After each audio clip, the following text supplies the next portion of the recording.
I was 2020 was a difficult year for me. I lost my father, and everybody was kind of stuck in the house, right? So I became very depressed. And with that, my outlet was I actually started walking because the gyms were closed.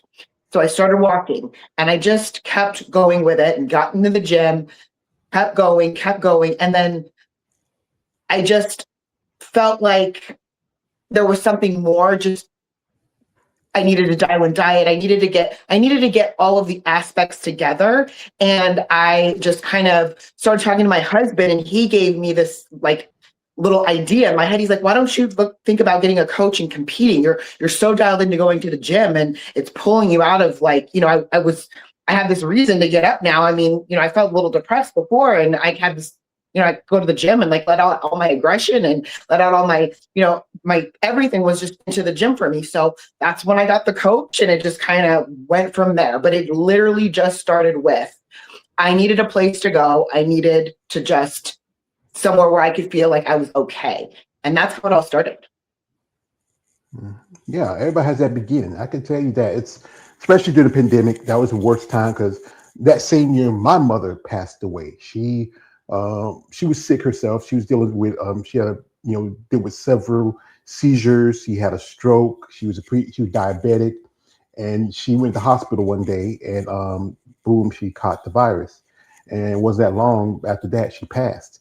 And it was kind of, with me, it was kind of like I lost someone very important to me. I say like this. I always say about my mom. My mom was my woman. Mm-hmm. She took care of me, and it was my turn to take care of her. And to lose somebody like your father, it's tough. You lose any kind of family member because, especially those people that have an impact on your life. It was real tough. My father was my only parent because I had lost my mom when I was a little girl. So to lose him and then kind of go through COVID, and I remember sitting there going, this is everything I was scared of, is like the world shutting down and not knowing what to do. And now he's gone. Like, what am I supposed to do? And that just can't, there's so many emotions kind of going through, grieving someone and COVID and everything that came with COVID, right? And that can overwhelm anybody, right, and cause serious mental health issues. So I'm so grateful for, kind of finding my passion in the gym, which took me into bodybuilding, so that I could be okay in life, because I honestly was just at such a dark place from losing my dad and going through COVID that I say this a lot, bodybuilding saved my life. I really truly feel that way. Mm-hmm. Yeah, I think bodybuilding is kind of sport that, even though it's a very extreme sport in the mindset Yeah. of the everyday person, because there's always the issue or the conversation about the use of performance enhancing steroids and this and that. You just take some magic pills and get being buff. But for the conversation to have you ladies, it's more than that. It's More the than that. consistency, the persistence, the discipline, the determination, building your body to a certain way, especially as in your past you were a bit overweight. Mm-hmm. And I can feel you that because I've been that for a long time. But recently, I had an assessment. I got some health insurance. I had an assessment. I was 1 point before my mother died. I was at 500 pounds, just about at 500 pounds, just touching 500. And last time with my doctor was a few months ago. I was at 418, 416, I believe, and now I am right around 412. Oh, And wow. yeah, that's a battle to try to lose weight and trying to find something to help you in your process. Well, and to kind of go back to the health, challenges that I had before, I had high blood pressure, and I was told I would always be on medication. I haven't taken that medication in 4 years, 5 years. High cholesterol, which, is genetic, with my Sicilian genes, but that is much better because of the diet. Smoking, I was smoking for 18 years. And how was anyone going to ever take me seriously in the gym if I kept smoking? So I stopped smoking. That was it. I haven't smoked in 5, 6 years, since COVID, 6 years. Just so many things that helped me change so many things and make it, to a healthier lifestyle. And that came from the diet and the gym together. Just changed so many things for me. I mean, I could have definitely had a stroke or a heart attack if I would have kept that lifestyle up, and being over like 200 pounds. It's very unhealthy. Hmm. I can understand because actually with me, I had a heart attack like about in 2014, and I was at the time I was just 39 years old.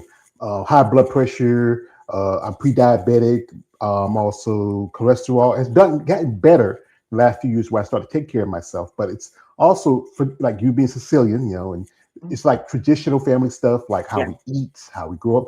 I feel like there's black people, Italian people, we're about the same in some ways, and especially in our lifestyles and also our traditions. So Mm-hmm. what was your first show? What was that like for you? I mean, you got to think about it. You got to walk across the stage and people seeing you. And I know your father passed by then, but you had any other family members that saw you that day? Because they got to think about it, especially a traditional Sicilian girl like you. Well, my husband is at every show, of course. But my coach is always backstage with me, right? And I remember my very first show.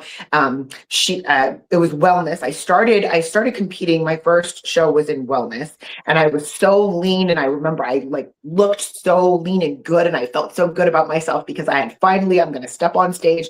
And I remember that was just such an amazing experience. It was Nevada State, and it was 2024. And I remember she gave me a little kiss and said, "All right, see you on the other side." And she went into the front, into the audience, and I went on stage, and it was prejudging, and I was so scared because I remember the lights are just shining on you, and the judges are looking up at you, and I'm like, "Whoa, what did I just get myself into?" And I'm looking at her, and I'm trying to be okay, and I'm doing all these things, and I got off stage, and you almost feel like an adrenaline rush after you do it, after you do your prejudging, because you're like, I went out there and I did it. And then after that, I'm like, oh wait, I have to do it again for the finals. I was a little scared. And you enter all these different classes, so you have to do it more than once. So it was a little overwhelming, but you feel so good about yourself and being able to just get on stage and show off all your hard work that I worked so hard to get on stage, the posing, the diet, everything, right? So I felt so good and empowered, and having her there as a support, and having my husband and my daughter there, it's amazing. Yeah, it's good because it's experience. I've had different stories. Some women, that first time was like especially if they came from like a very entertainment background, like a modeling or a pageant background, it's nothing for them to do. Other ladies, I have told stories where they got a little tipsy because they had to kind of shake off that nerves. Sometimes, especially you're in a high heel division like figure or wellness or bikini, or another division is high heel division. Excuse me, it's called fit model. Excuse me, I just Yes. I mean, I just don't have a very warm feeling about it. Division. I feel like it doesn't really serve a purpose. But it's an experience, especially after years of training and dieting, and then just to present yourself. And you mentioned your coach. Who's your coach and how long you been with them? My coach is Julie Mayer, and I have been with her since 2024. Mm-hmm. And that's I And never she is heard of her. a figure pro as well. Julie Mayer. I think I might have seen some stuff about her. If she ever want to do an interview, I'd be interested to have her on as a guest and talk about her experiences coaching and also as a figure competitor. We have here comments here. We'll put my old man glasses on. This is from my man Jeff coming through. Shout out to my man DJ Jeff. He says, "Hey Michelle, do you have a go-to song for working out? Will you be coming to North Carolina? I have high blood pressure. I love your mat." He said. So, Um, so I'll be honest. I like to listen to a lot of hardcore rap when I work out. I like whatever. Just I like some rap music when I work out. That's my go-to. See, I used to go like I saw we see some pictures. I used to work at Planet Fitness. I used to work out there too. And what I did, I have an That's where I eclectic started. mix. Yeah, that's why I started for me too. When I was, I was doing it at home first, but Uh, then I went to start Planet Fitness for a while. I had a little setback because I hadn't gone back since. My membership got canceled a while back. But I have I have rap, R&B. I have this one. It's a mix of Rocky Balboa, where it's like it's a DJ. I'll send to you. You want to listen to it. I because I'm on YouTube a lot. I have my YouTube playlist, and I have some classic stuff like some Mona Isley. I even have classic Wham on my my workout playlist. But music is good because if one person somebody told me that does not work out with music is Sarah Vilgas. I said, okay, you can do that without just listen. But she has her own gym, so she do whatever want. We have here, shot my man. Had to correct him. He says hats to the mat. I don't know what he says. He says, he says, I love the the nails colors. Okay. Also, he says this. Eat your fruit and veggies. Yeah, I try to eat that as often as I can. And also, he says, Michelle, you are always welcome to come on a Muscle Sunday so I can see see your beautiful face. Calm down, dude. She's married, so calm down. So, yeah, it's like this, Michelle. And I'm trying to get a new girl on here. It's like that. The episode of Chappelle Show where Charlie Murphy's hanging out with brother Eddie, and they meet Prince that night, and Prince is hanging out with this group of guys, and one of the guys named Nikki Free. Now, Nikki Free used to be the lead singer for Shalimar. He was the second guy to take over when Jody White left. And back in the 80s, how Charlie Murphy says, the dude looked like the most like a bitch was getting a lot of the women. And people thought Nikki Free was a chick. So they're saying, like they say, hey, Shalimar got a new girl. She found a motherfucker. Whenever I get ladies like you on here, they act like you're Nikki Free. Say, hey, George got a new girl. She found a motherfucker. So that's what happens sometimes. So you were doing wellness. Why the switch? So honestly, the feedback was if I wanted to stay in wellness, that there was no more building on the top. And I love to work out upper body. I love bicep, tricep, back day, shoulder day. So that's when my coach was like, do you want to switch to figure? Kind of put me in some of the figure poses. And she was like, yeah, we could do that. And then we switched the workouts, we switched everything to focus on figure. I did my first figure show March of 2025. And then I did another figure show November 2025, which is when I won the figure overall, which is that trophy that I have behind me. And then after that is when I did my national show last Saturday for 2026. Well, the women right now in wellness are getting just as buff as women in figure. I mean, yeah, I noticed it is kind of changing a little bit since but honestly, figure for me is the exact fit. For me, I think that my body is just the fit for a figure competitor. Mm-hmm, yeah, because I think one thing ladies told me, especially when I started doing more content with ladies with figure, because I think you're the fourth, fifth figure competitor I have interviewed this week, and they tell me it's a different look. You have to have it's like a cross between physique, but a little bit of bikini, but said it's a more focus on the back. More roundness in the shoulders, more a streamlined look. There's one lady I'm following right now, talking, and I hope we get in on. Her name is Michelle Mackney, and Michelle, she's competing this weekend at Tampa, and her friend is a Lindsay, and Lindsay competed with you at the the USA's, and Michelle got this beautiful back. I'm not a big fan of tattoos, but her I back know who Michelle is. Yeah, she's amazing. I mean, I'm hoping to get her on because I just like you ladies. I have to miss my crying, Michelle. Y'all ladies, y'all excite me. There's a thing we call us. The muscle curve smells, but sometimes I have to calm myself down and get around you ladies. I have to be very nuts. So okay. So back to the question, but it's a certain look, and even now, if you look at it, right now I just saw the Tampa Bay Pro top two competitors is Tamara Barrett and also Nicole Zenobia. Beautiful physique, both ladies, and it's very close to Pop to who may get the Olympic qualification. Is there anybody that you've seen and you follow that really stand out for you as a competitor? You expect their physique, their hard work, their ethic, overall body, or anything else? I mean, Cindy Gillian. She's what I've always followed her. Her physique is just amazing. Her Olympia performance. I've watched that over and over again. I mean, she's just amazing. Yeah, Sydney is amazing. And you know what? She's right here with a lady who I am a big fan of, the lovely Miss Andrea Shaw. They're both beautiful women. They are promoters of the Triple O Dynasty. That's around the corner where you are from. Yeah. And you know what? This is a story I want to share while I'm here. And often the other guy who says this, if you get it something, never do it for free. And I have a friend, her name is Eunice. And Eunice runs her own company called Bad Rap. It's like, with the hat. Here is the hat. I always want to pull it out. I got two hats. This one she sent me a while back. It's leather. It's pleather. And the one I got when I was at Tampa back in 2025. And the Bad Rap moniker is Big and Defined, Ripped and Pumped. They are this coming next weekend are sponsoring women's bodybuilding at the Atlanta Pro Show. It was back in 2023. She was at the Olympia.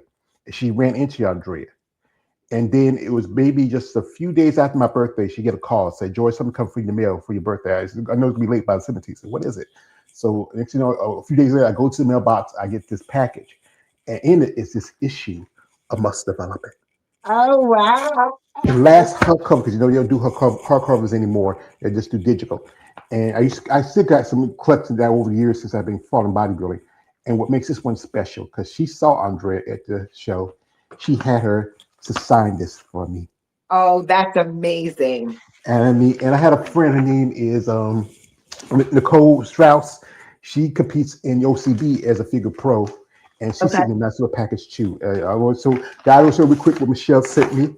It's some beautiful signed pictures. She made her pro debut last year. She does figure also in OCB, and also this beautiful one here. Oh, look at that back. Got It's a a great beautiful bag. back. Her name, you can follow her on IG. Is called Respect the Shoulders. I respect the Okay. shoulders, but maybe after looking at these pictures, um, Nicole, I might not have much respect for you tonight. But I think something about women with it's just a beautiful thing to see a woman with muscle, and especially to the build and development of it. Absolutely. I mean, and I think it also speaks to just how wonderful the woman's body is, right? That we can transform ourselves and put on this muscle and showcase it and dedicate, all this time into our diet and our workouts to build the muscle. Yeah, it's a process that like people. It's not as easy as everybody think it is. It's not as Oh, it's not, simple. Yeah, no. because it took you a little over 5 years to get to this level now.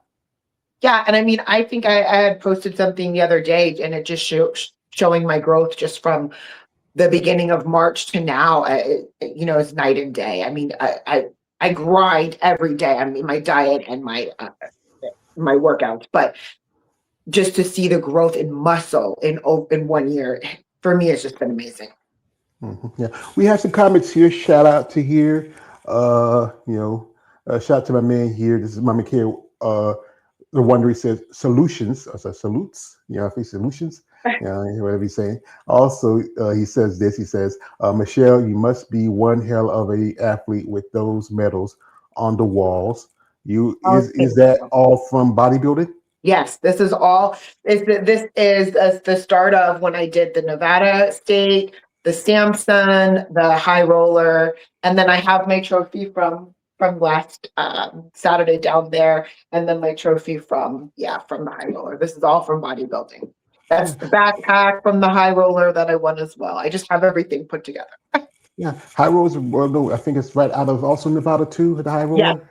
every November. Yes. Yeah, and Samson. That's also. I remember one lady. She actually made her women's physique bodybuilding debut in Samson last year, and that is Rania Tamskin. As you know, Yes, Rania. I follow her. She is amazing. I actually was on stage with her. I mean, well, she was right after me because figure, and then there was physique right after. And I remember being backstage with her, and she's amazing. Her physique is amazing. Yeah, I mean, she just took third at the At the Tampa. Tampa. I Yep. was at Tampa when she made a pro debut that year. Oh, Beautiful, okay. beautiful physique. Hope she does be able to get another qualification in women's bodybuilding. We need the bodies, especially for the Olympia. We got here. Shout out to my man, Jeff. He says this. He says, uh, I love jazz and Sinatra Queen. And also says, uh, Motown music. Yeah, all right, cool. Yeah. Like I like classes. Like I grew up with being. I was like next to the last of my brothers and sisters, and they like the old school stuff. I used to listen to it when I was a kid.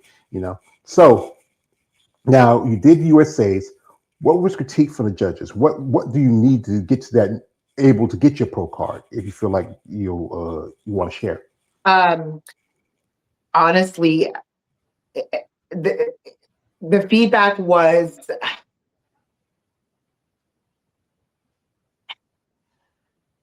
I think that not all of them agreed with me getting the second spot. So the feedback was to grow my back over time.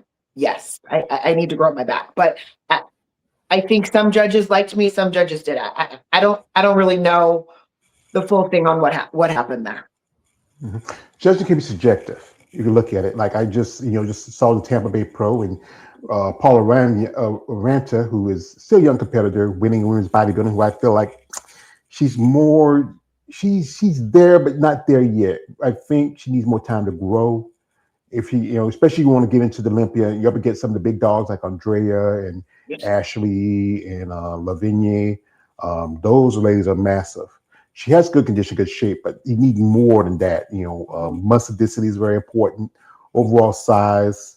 I mean, each division has a particular different. But again, it goes back how divisions are starting to meld a little bit, where sometimes you can't tell the difference between the bikini girls, between Ye- the figure girls. Yep. Even I've seen girls in wellness who can look like you. Probably one girl, I think you about her. Her name is Tiff Sam, and this girl is just huge. I don't Well, she know. can go either way. Yeah, she can. She Figure can. Wellman.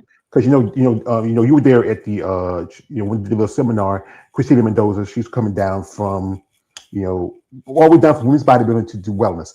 Maybe she did it a few years ago. She probably could have did it, but now it takes a good time to get to that level, especially as a wellness competitor.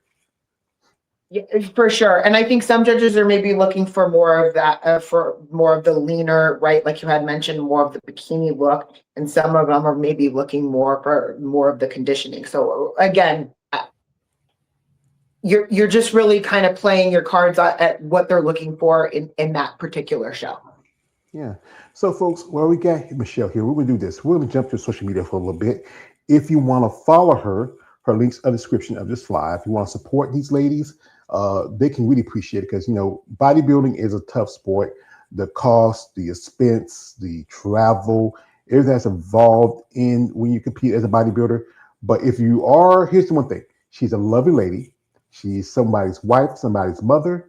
Be respectful. Don't be weird. We don't want to have no trouble from a husband, say, what's this weird shit to my wife? Yeah, yeah. How long you and your husband together? We have been together for 9 years, married for 8. Ah, yeah, that's a good time. Here she is. We jump into her social media. And if you want to follow the links in the description of this live. And here it is. We go through here. This is who is this handsome gentleman right here? That is my father, whom I was talking about, on whom I lost in 2020. What was his name? Michael.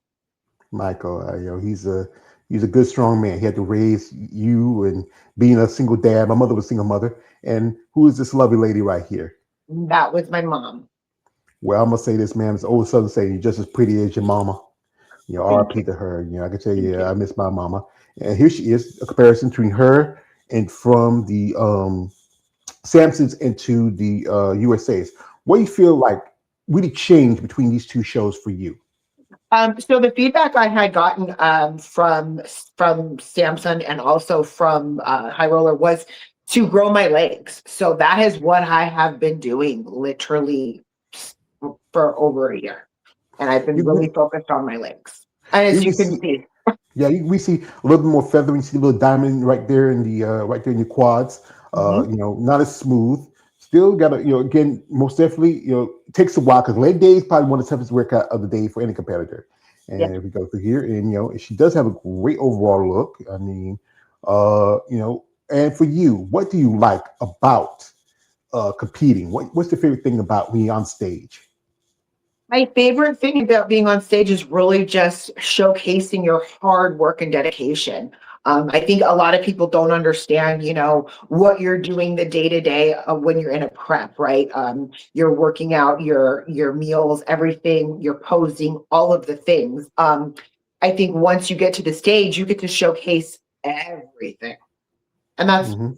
my favorite part about it. It's like you're unwrapping your present, pretty much. Yeah.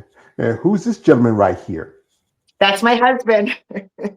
He's a good man. What's his name? Wonderful. Yes. His name is Kurt. And I think I'm sure a lot of competitors also understand, like your spouse, your significant other, they help a lot too during your prep. They deal with a lot of the emotions and the up and down and the craziness and all of the things that happen, when you're kind of going through all of the motions. So, my hat's off to him. He puts up with a lot.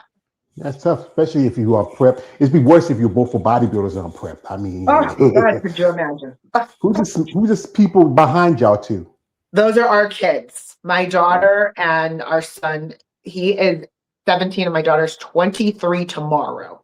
23 now. Well, I'm about to say the same thing to her. Like she's just as pretty as her mama. Oh, thank you. I Yeah. appreciate And that. your boy 17. Remember, hey, he tell your husband, you got beat him down. Yeah, beat him down. Can't let him get too big. Especially get that age. Yeah. But and also being a woman and raising a child and being a Yep. bodybuilder, it can raising two kids. It's a lot. To find the time and she's pretty much about grown now. The other one's still growing.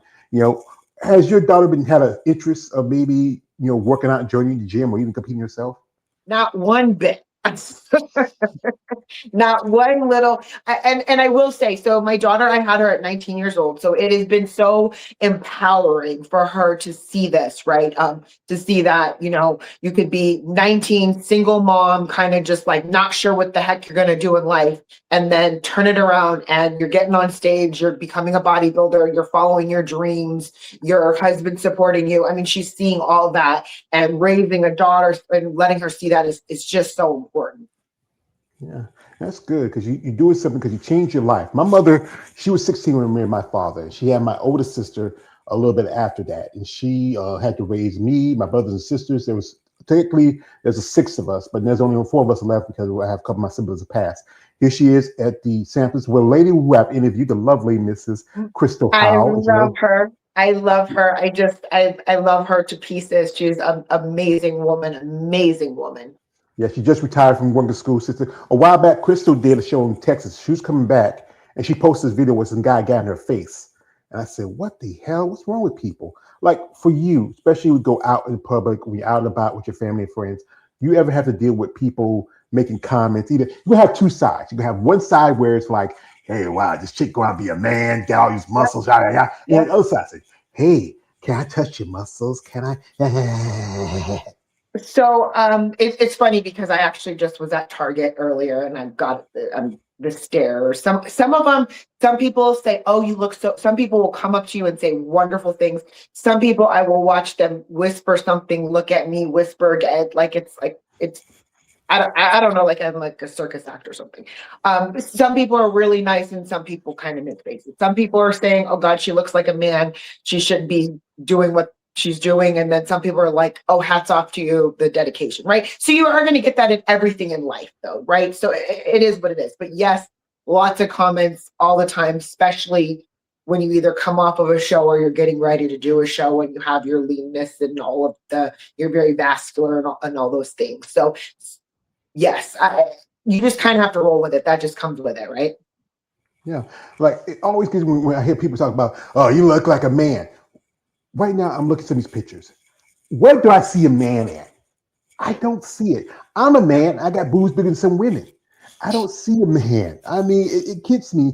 And I think it's always somebody who either they don't have the same determination, the same discipline, or the same mindset to do what you do. It's so easy to point the finger at somebody because they're always going to say, oh, they use the steroids. Yeah.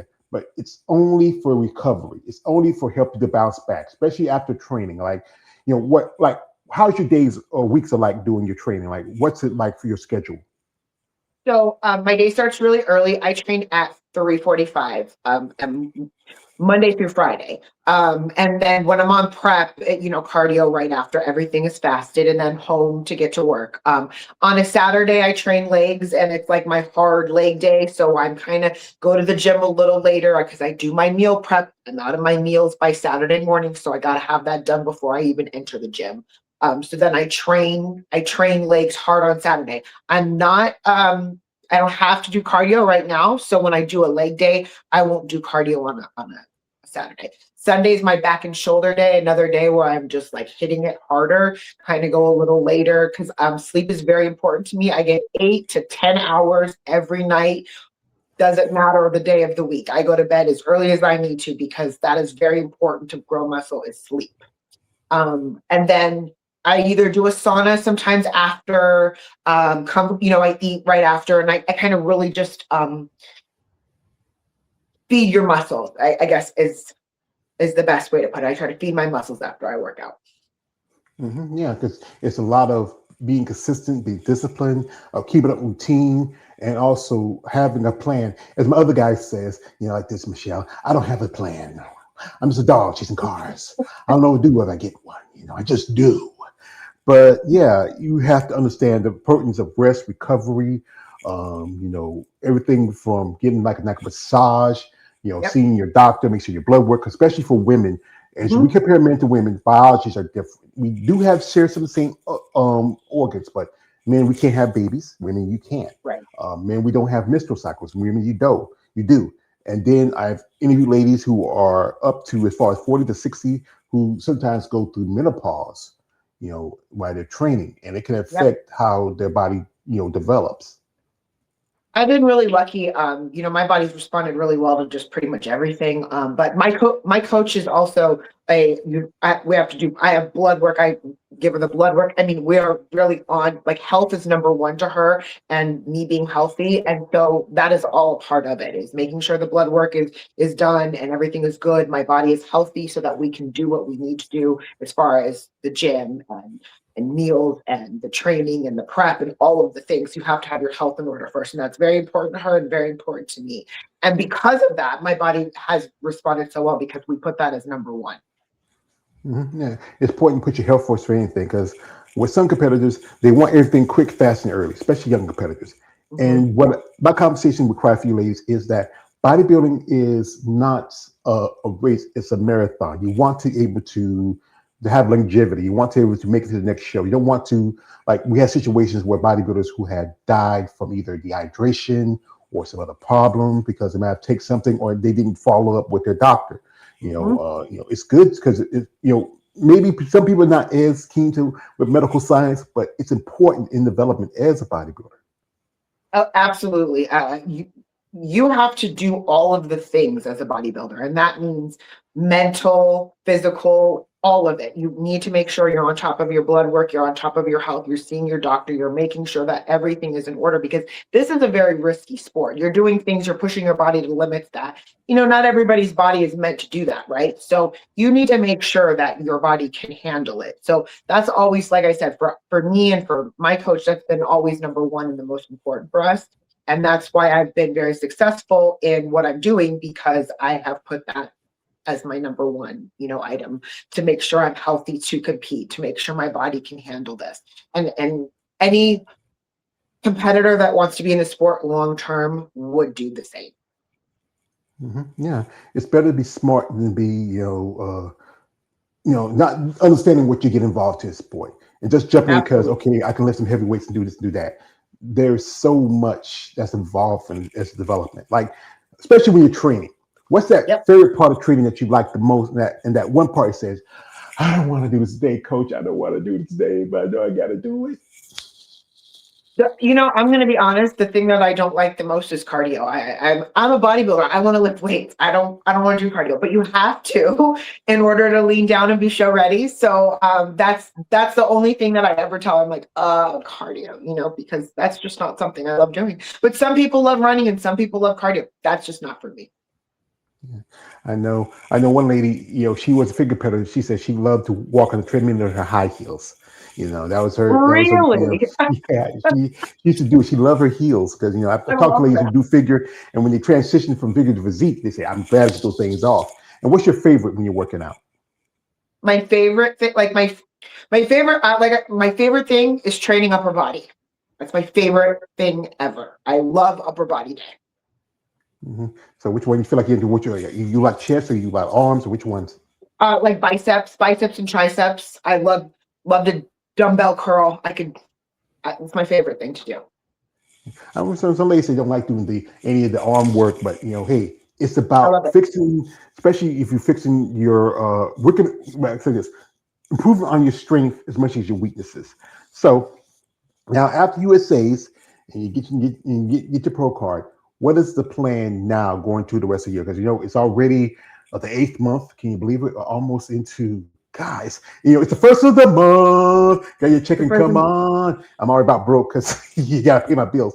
But what's the plan now going into the so rest of this year? the plan now is we will prep for the next show that's for my national show to hopefully come home with a pro card or if anything collect more data because as athletes every time we do a show we're collecting data on how we can be better, so whether I get it my next time or I get it in two more times, I'll get it eventually, and I'll collect data on how to be a better athlete each time. So the plan will be to prep again, do a national show, see if we bring it home, or we just collect the data and we continue to do it. Eventually, obviously, I would love to do a pro show. Obviously, I would love to do a show up. I love Florida, so I would love to do a pro show in Florida at some point in my bodybuilding career. But we're a little bit away from that because we got to get the pro card first. But like I said, each time we're going to collect the data and we're going to just become a better athlete mentally, physically, all around. Well, I think there's quite a few pro qualifiers coming up. We are just about, I think, about another 7, 8 weeks away from the amateur Olympiads. Then I said again earlier, I'm going to be going to the Masters World Championships, with also the North Americans, which is another 5 weeks away. And then I think all the way another 12 weeks is the Nationals. And it's also within that same time is the Masters USA. There's quite a few opportunities, and you feel like you can't get it that time. You can always there's Junior Nats, there's Junior USA's, and also there's the Universe. And if you do one of those shows, you can always do shows like the Tampa Pro. There's the for figure they have the the Florida Pro, and there's a Hurricane in Florida, and also the Atlantic Coast, which does also opens and masters class. Awesome. So many options. Like I said, so many options. I'll have my check-in this week with my coach. We'll plot out our national show that we'll hit again, and we'll do it again. And each time I collect my data, each time I bring my best game. Each time it's like it's a fun journey. So it's very exciting. Yeah, you kind of like it's like this. Everybody has that perspective when it gets to sport. They enjoy the work, the time they put into it, and the reward to get out of it, either winning at a regional show or winning their pro card. Yeah. And again, this sport is a lot, especially for a woman when it comes to one most technical thing that sticks out is the expense of competing, because bodybuilding is not like a very mainstream sport. I remember back in the day, it used to come on network television. You used to catch it on ESPN, but now you can only watch it on pay-per-view now. I'm on YouTube online. You did the Universe where you had to pay to compete at the Universe, the USA's pay to compete in one class. Some ladies would do multiple classes. And then the cost of traveling to the shows, the cost of when you get to the show, the cost of prep, the cost of hair, makeup, jewelry, your suits, tan right there. Then for the guys on the other end, they have their costs doing prep.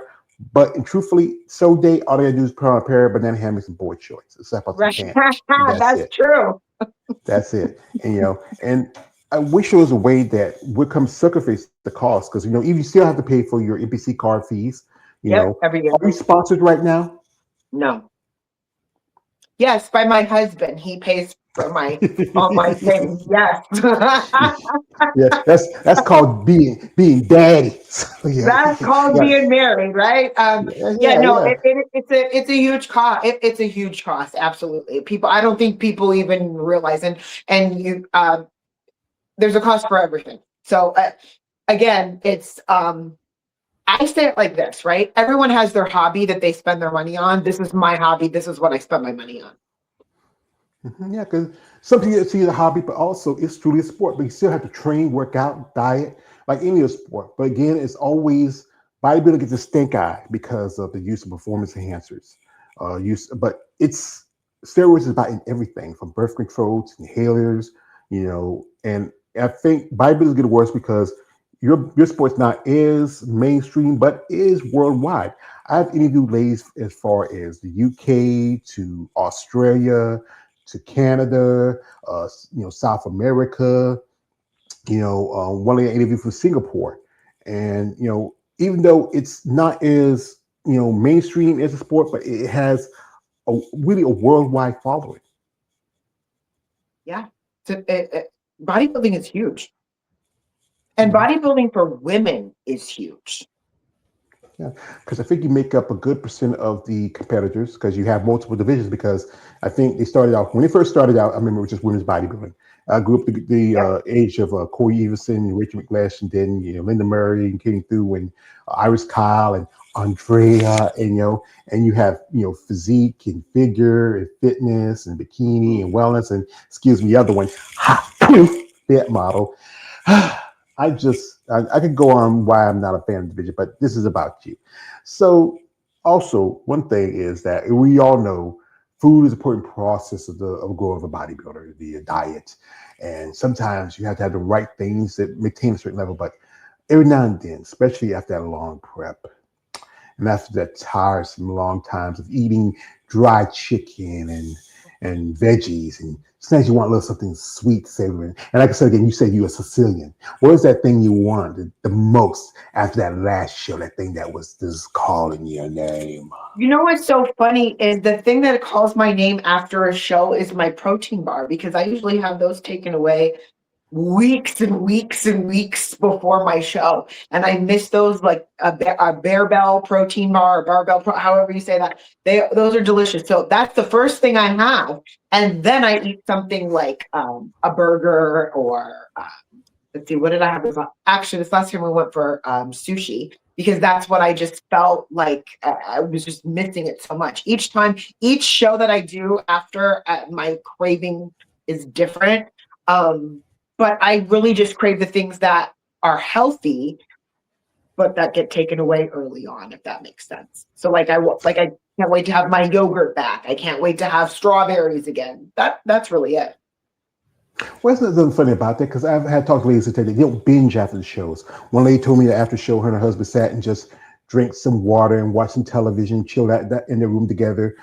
Yes, some ladies would tell you, you know what, they dive in. I know I was watching the video with some of the ladies post after USA, they was diving into guys with some cookies. They were eating those cookies like crazy. I've Sushi. done that before. Yeah, sushi. I had an interview with a lady. Her name is Sarah Bow. She was competing at the Toronto Super Show just about a couple months ago, and she ordered some sushi, but because that show took so long, she got done. It was she did like a DoorDash. It was waiting for her. It was sitting there 2 hours at her motel room door. And here's the thing about sushi. I'm from the South, man.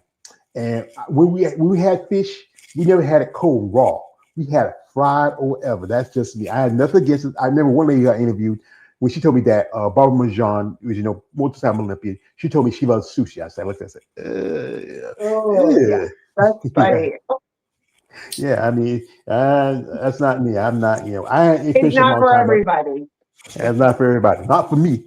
So, so for you, what's that thing that really you feel like it can get you to that next level as a competitor? Honestly, I just think I need to just keep doing what I'm doing. And I will get to that level that I want to be on. I need to just stay the course. I feel my coach has put me on this path, and I have done well. I mean, each show I have done well. I placed well. I feel good mentally. So I just need to keep the course, and that's going to get me to the next level, and just keep doing what I'm doing and keep focused and keep grinding, and I will get to where I need to be. And that's the good thing you speak about the mental part. It's very important to have your mental together much as your physical. We talk about sometimes like shout out to my man to David and also Jeremy. We do a podcast this off. We talk about things like post show blues. Yes, Sometimes after you want to keep that lean, weak look, but you can't keep it forever. Body dysmorphia, often with yep, bodybuilders, you feel like you're not big enough, and also being a woman in the sport considered very extreme and very masculine and have to deal with people's own issues with that. Like I said again, she's a lovely lady. I don't see anything manly about her. Again, I don't get it. But me, I'm just being a fan and doing this content and talking to you ladies. I learned something what it takes to be someone to do this sport. I mean, I could be. I mean, like, with my battle losing weight, I'm not as disciplined. I mean, this morning I had a cookie and I ate a half a pizza, but but this is something that you found that really helped you in your process in battling with your issues from losing weight to cholesterol and all that stuff. Well, and I will say this, when you go from, losing weight the way I did, and you go on stage and you do, because my first show, I suffered from body dysmorphia unbelievably on another level. And that was because I went from one extreme to another. And my first show, I was extremely lean, not really much muscle, right? So the body dysmorphia was unbelievable. I remember my coach kind of having a hard talk with me, and like I had to, if you want to become a bodybuilder and you want to grow and you want to really grow as a bodybuilder, you need to kind of dive into that body dysmorphia issue, and you need to step back and really unravel that. And that's what I had to do. And I will say now, a couple years into this, I'm more comfortable with my body now than when I first started. I mean, sure, I still have issues with body dysmorphia, yes, but not to the extreme as I have when I first started competing. That's something that I think a lot of people don't really talk about, and that is what happens after the show, and especially with new competitors. It's very hard to digest. But if you have a good coach, you'll get through it. If you can talk to someone about it, you should, because it is something that can ultimately, really mess up your mindset and your mental health dealing with those body dysmorphia issues. Yeah, it's good to also take the mind as much as the body, because if the mind's not going, the body's not going to be willing.